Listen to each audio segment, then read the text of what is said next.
She covered her sister's shift as a maid and ended up meeting the CEO, single dad, who needed her most. She wasn't supposed to be there that night. Laura Bennett was a medical student, exhausted from endless classes, sleepless nights, and part-time jobs. But when her older sister Rachel begged her to cover a housekeeping shift, Laura couldn't refuse. Rachel had been struggling to keep her job, and if she missed work again, she might lose it. So Laura put on the crisp maid's uniform, pulled her hair into a neat bun, and stepped into a world she had never belonged to. That world was the Whitmore estate. The mansion stood tall at the end of the street, its iron gates glistening with rain. A storm raged above, lightning tearing the sky into flashes of silver. Laura's heart pounded as she climbed the marble steps, clutching the cleaning kit in trembling hands. She thought it would be a simple shift, dusting, mopping, and leaving quietly. But fate had other plans, because that night she met him, David Whitmore, the man who owned not just the mansion, but an empire, one of the most powerful CEOs in the city. A man who was known for his coldness, for his guarded heart. A widowed father, broken by loss, who trusted no one.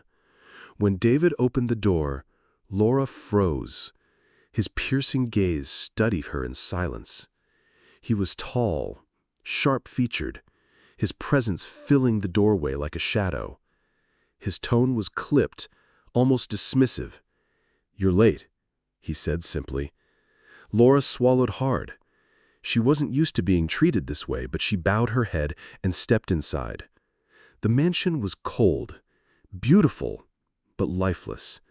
The walls were lined with expensive art, but no warmth, no sound of laughter, no scent of home.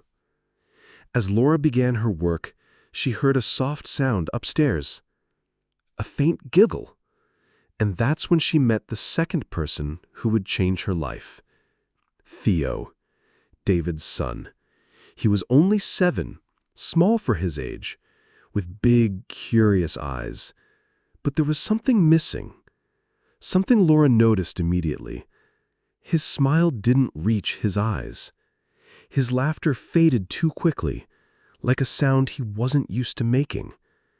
He peeked at her from the hallway, clutching a stuffed bear. Laura, despite the nerves rattling inside her, gave him a warm smile. "Hey there," she whispered softly. "Want to see something cool?" She folded a piece of paper from her notebook into a little airplane, then tossed it gently. It glided through the air and landed at Theo's feet. For the first time that night, his face lit up. And in that moment, between the thunder outside and the laughter of a lonely child, Laura's simple shift as a maid became the beginning of something she could never have imagined. Laura hadn't planned to come back. That night was supposed to be her sister's responsibility, not hers. But when Rachel fell ill the following week, Laura found herself once again standing at the Whitmore mansion gates. And this time, Theo was waiting. The little boy spotted her the moment she walked in, his stuffed bear tucked under his arm.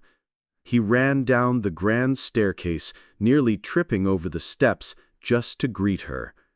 "You came back," he shouted, his voice echoing through the quiet halls. Laura couldn't help but smile. Of course! Someone has to make sure this place doesn't turn into a dust museum. Theo laughed, a real laugh this time. But David Whitmore wasn't amused.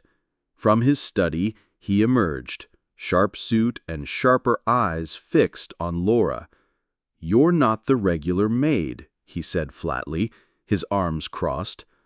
Laura hesitated, then admitted, "I'm covering for my sister."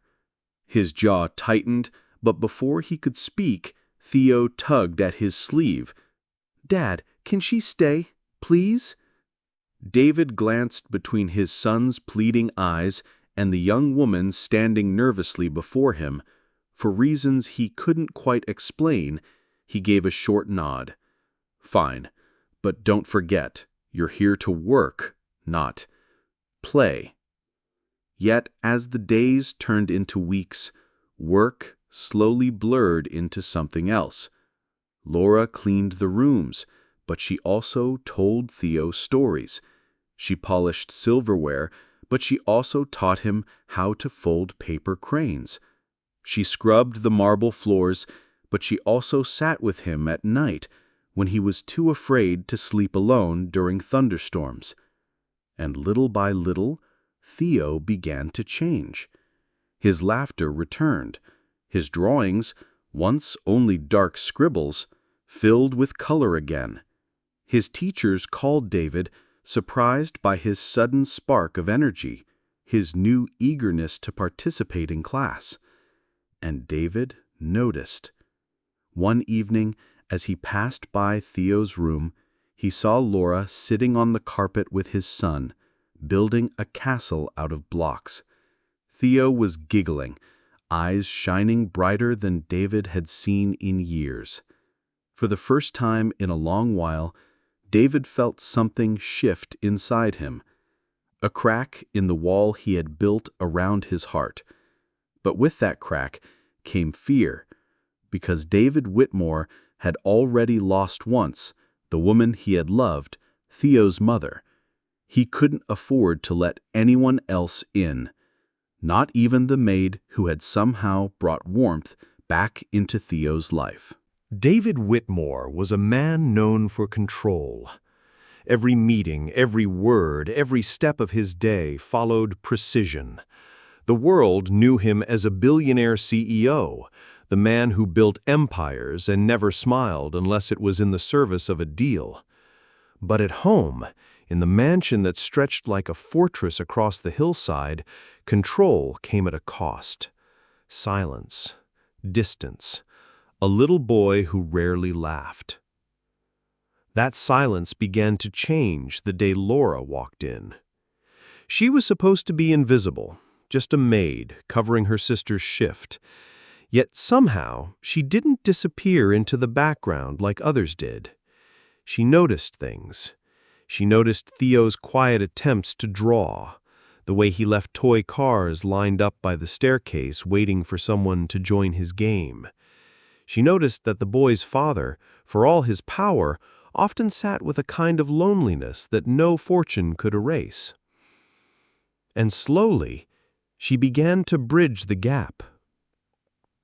One evening, David walked into the living room to find Theo sitting cross-legged on the floor, crayons scattered everywhere. Laura was right beside him, sleeves rolled up, sketching something that made the little boy burst into uncontrollable giggles. David stopped in the doorway. He couldn't remember the last time he had heard his son laugh like that. It startled him how much he'd missed that sound. Theo waved. "Daddy, look what Laura drew!" She held up the paper shyly. It was a cartoon version of Theo, with complete a superhero cape saving the world with a smile. David's lips twitched into something dangerously close to a smile.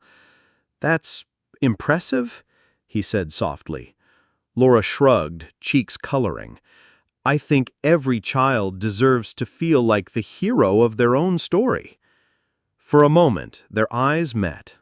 Something unspoken lingered there, but David, practiced in the art of shutting people out, quickly cleared his throat and walked away. The days that followed carried more of these moments. Laura never tried to impress him.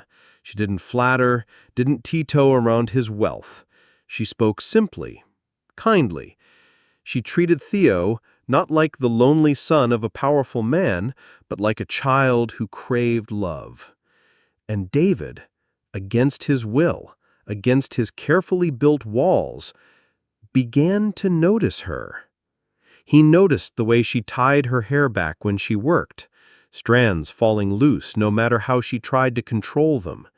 He noticed the way she knelt to listen when Theo spoke, giving him her full attention as though nothing else in the world mattered. One night, after a late meeting, David arrived home exhausted. He expected the usual emptiness, but instead he found Laura and Theo in the kitchen, baking cookies. Flour dusted their hands. Theo's laughter echoed through the marble room. Something inside him cracked. "Mr. Whitmore," Laura stammered, startled to see him. "We, made too many? Would you like one?" David hesitated. Then, for the first time in years, he sat at the counter with his son, took a cookie, and let himself enjoy the warmth of something he hadn't tasted in a long time. Home. That night, lying awake, David realized something unsettling. He had spent years locking his heart away, telling himself love was a weakness, that his world had no place for it. But now, in the laughter of his son and the kindness of a woman who wasn't even supposed to be there, those walls were beginning to crumble. And that terrified him more than anything. For every moment of light, shadows always find a way to creep back in. David Whitmore had spent years burying his past beneath work, money, and power. His late wife's death had carved a wound so deep he never let anyone near it. To the world, he was untouchable, but inside, he carried guilt. Guilt that he hadn't been there enough. Guilt that his empire had stolen the time he would never get back.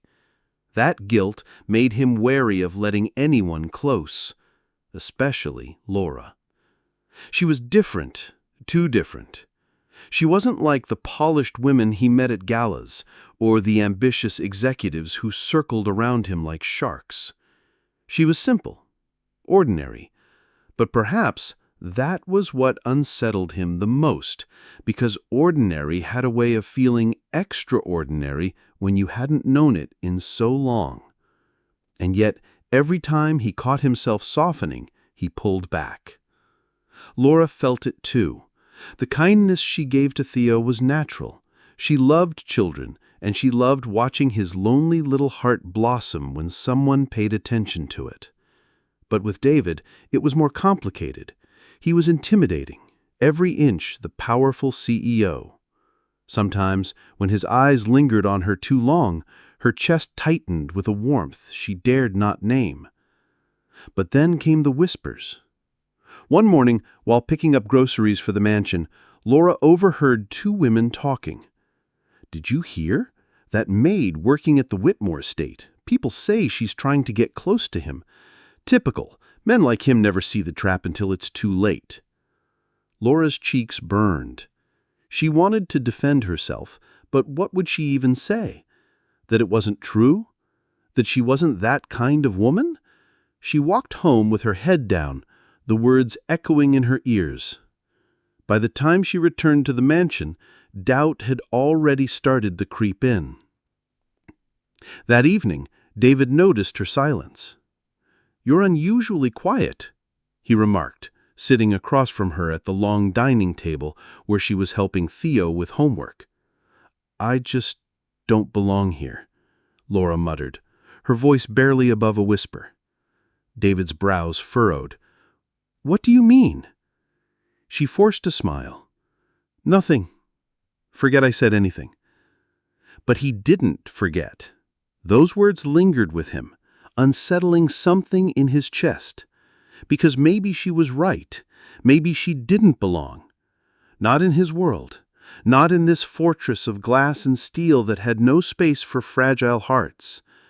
And yet, when he looked at Theo laughing beside her, when he saw the light she brought into his son's eyes, he realized how much he feared losing her presence. That night, alone in his study, David poured himself a glass of whiskey and stared out at the city skyline. He remembered his wife's smile, her laughter, the way she had begged him years ago to spend more time with his son, and he remembered how often he had chosen the office instead. The regret pressed down like a weight he couldn't lift. Now, here was Laura, a woman who had nothing and yet gave everything. A woman who reminded him of the life he once had, the family he once dreamed of keeping whole. And it terrified him, because loving again meant risking heartbreak again, and David Whitmore wasn't sure he could survive losing someone, not a second time. The shadows of the past were pulling him back, even as the light of something new tried to break through. The question was, would he let the light in or slam the door before it could touch him? The days at the Whitmore estate began to feel different.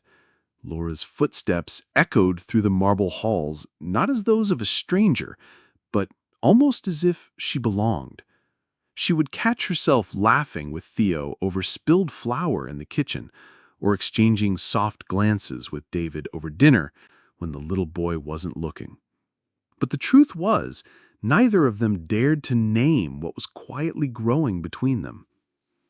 One evening, after Theo had fallen asleep, Laura was tidying the living room when David entered. He had loosened his tie, his posture less rigid than usual. For once, he didn't look like the CEO who commanded boardrooms.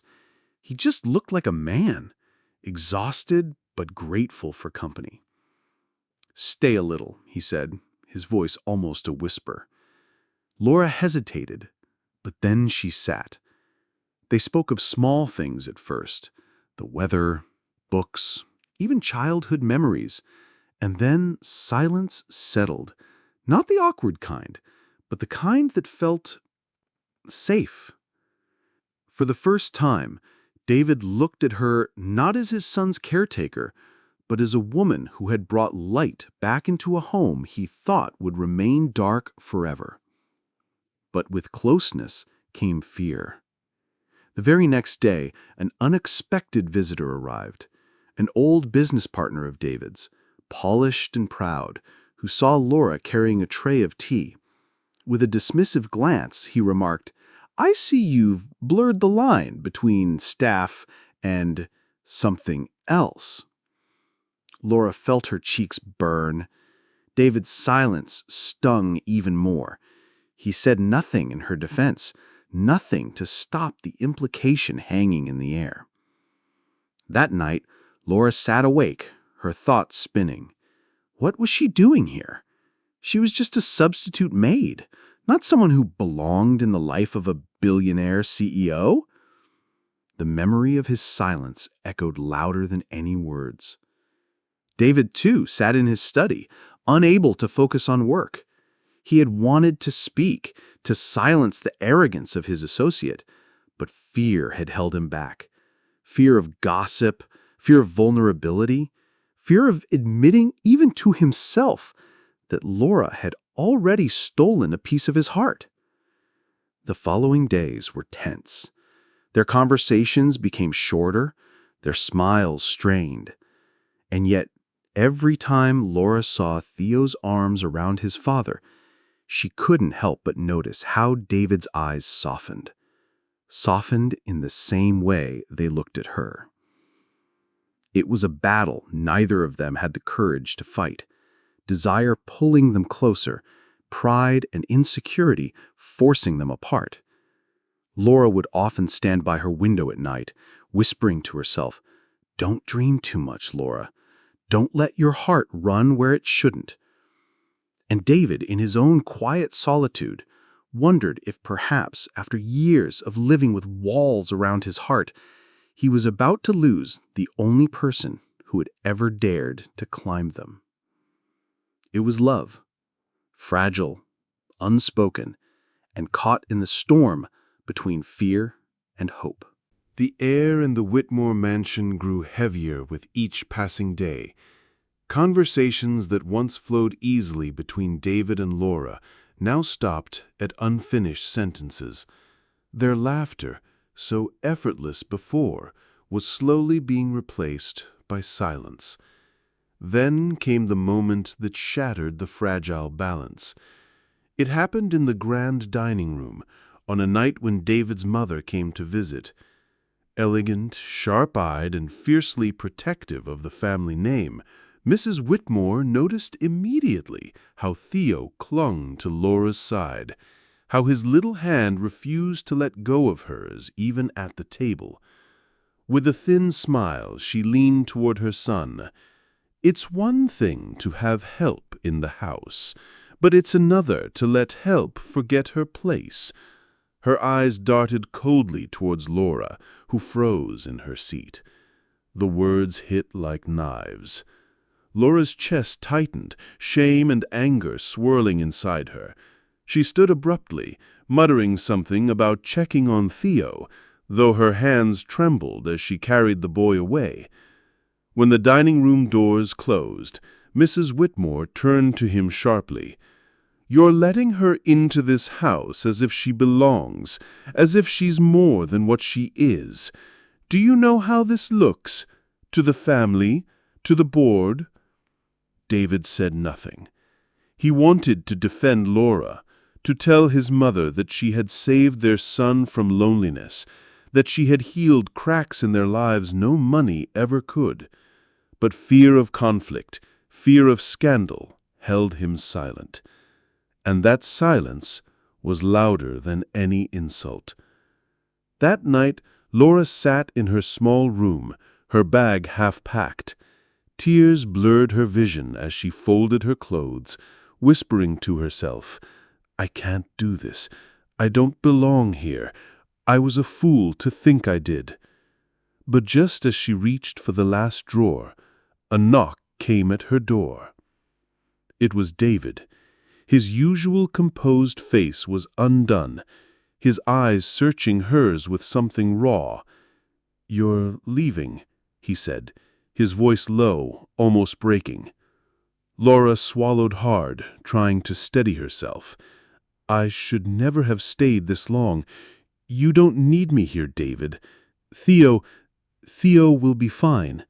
"No," he said, stepping closer. "Theo won't be fine, and neither will I." Her breath caught. "You didn't defend me. Not to your business partner, not to your mother. Every time someone reminds me of my place, you let them.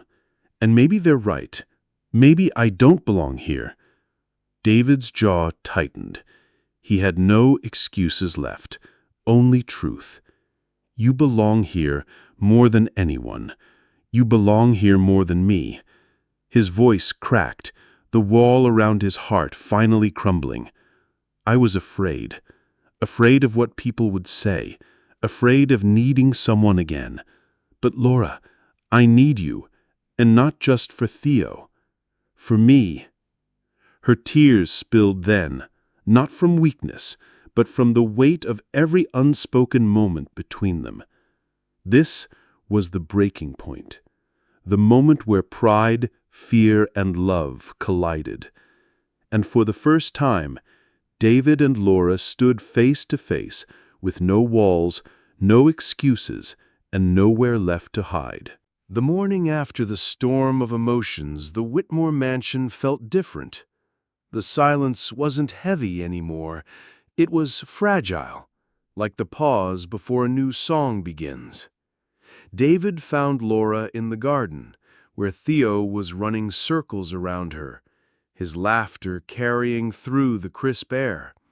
She was bent down, tying his shoe, her hair falling loosely over her shoulder, her smile soft and unguarded. For a moment, David just watched them. And then he realized it wasn't just Theo who had come alive since Laura arrived. He had too. Taking a deep breath, he stepped closer. "Laura," he said quietly. She looked up, wary, her eyes still carrying the ache of the night before. But before she could speak, Theo ran over and grabbed both their hands, pulling them together with a child's simple, innocent joy. "We're a family now," he said, beaming as if it were the most natural truth in the world. Laura's breath caught. She looked at David, unsure if she should correct the boy or let the dream live a little longer.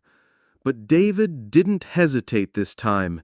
He crouched down beside his son, his hand never leaving Laura's. "Yes," he said softly, his voice thick with emotion. "We are."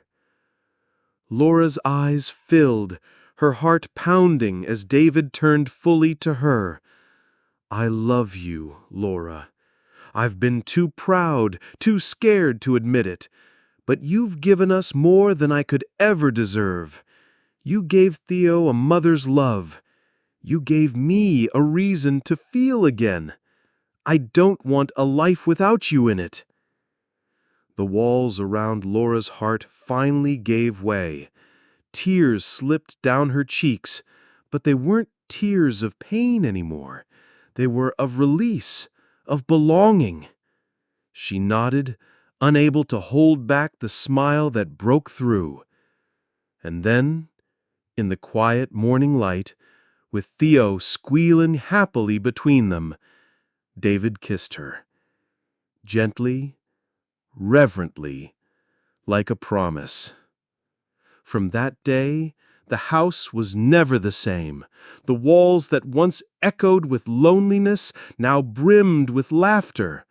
Meals were shared, bedtime stories were told, and every small, ordinary moment became extraordinary because they were together.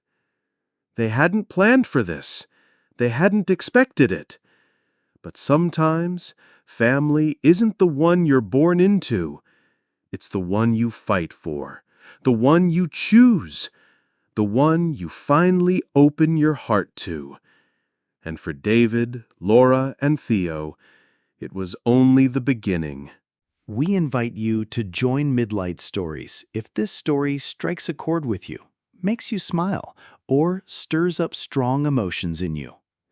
Each story is meant to uplift, heal, and remind you of the beauty that comes from human connection. Share this story with someone who believes in kindness and second chances by clicking the subscribe button and turning on the notification bell. Keep your heart open till we cross paths again, because you never know when someone might ask, "Can I join you here?"